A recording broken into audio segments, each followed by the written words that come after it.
You ever find yourself confused in so many emotions after dealing with something or somebody you've lost? Wondering what's going on inside your heart and your mind as you're thinking through what you feel? I've had to wrestle through my emotions. I'm an emotional person. There's a certain time period that I know I can't just turn my emotions off, specifically when I'm grieving. And as strong and as robotic as we want to be or think we are while dealing with pain, we got to be okay with what it means to process grief, because it's going to take place with or without our permission. It's just going to happen. I want to prepare you with moments that may occur while you're dealing with grief. When we deal with grief, we deal with a wave of emotions that continue to change how we see the world. And I realize that these emotions continue to come to pass because there's a process taking place that I wasn't really fully aware of. When we're dealing with the shock and denial of losing someone, we're still processing what just happened. It's fresh, it's brand new. You don't know exactly how you feel, but you're fighting to come to terms with what just happened. Being numb or disconnected come to mind, like I'm not really here, or I'm not really present right now, or I don't feel anything.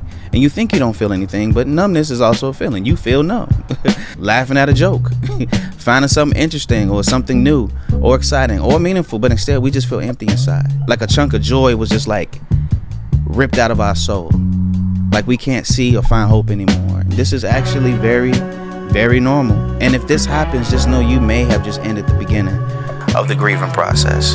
Don't let nobody ever tell you that grieving is not common or normal, or that while you're dealing with grief or through the process of grief, that it's not normal, because you're human and that's what humans deal with. When we deal with pain and guilt, sometimes we wonder, could there have been something else that I could have done, something differently I could have done? Should I have made that call or sent that text to come over? Should I have apologized after that last argument before it was too late? Could I have been a little bit more intentional with our time? When we deal with anger and frustration while grieving, it's very normal. We get upset and begin to feel resentment or anger towards the person we feel is responsible. Even with God, the thought that somebody should be held responsible for what happened, the person I loved would be here if it wasn't for ... I'd have got that job if it wasn't for ... I'd get that raise if it wasn't for ... I wouldn't have gotten fired or laid off if it wasn't for ... But the reality is, God has been in control. He's orchestrated everything since the beginning. So the person that you may ultimately be upset with may be God, but God is walking you through a course that will ultimately make you better over time. I remember being upset when my cousins died. I had family and friends die, and I felt like if I was around more, I could have spent more time with them, spoken to them more, had more of a presence of encouragement towards them, gotten to know them on a deeper level, but felt like God took them away. And my life became way more busy chasing things that weren't as important as family. That made me upset with God and my career, because I'm thinking, God, you took me away from my family. You put me on this road. I've had to be careful in this stage, because it can have a way of pushing good people away or overlooking the good things, all because you're upset. Remember, everyone isn't your enemy. When we deal with grief, you may find yourself wrestling with depression, reflection, and loneliness. 3 things all at once. Allow your emotions the right to take turns. See them like children of your own. You parent each emotion as they come along. Each emotion has a voice and a presence, and you have to allow them to live and process in the moment. When you get hit, those emotions also take a hit. And when pain begins to sink in, they need space to say, ouch, or damn, or this. God, I need you. I just feel lost and alone. Why now? Why me? Why them? Why not them? Why not someone else? Whatever your emotions are saying, let them speak, because they too are affected by loss. Like a parent, it's your job to listen to them.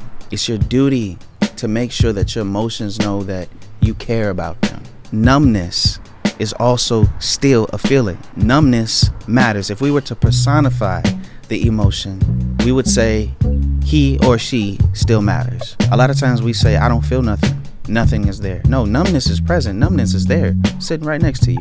You just don't want numbness to believe you don't think numbness matters, because numbness will stay a lot longer.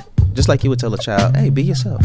Numbness got to be itself too. That emotion is going to lead you to the other ones when you don't know where they are. No matter how or when you get the message or understand how to work through grief, how to process all these waves of emotions, as long as you get it is all that matters.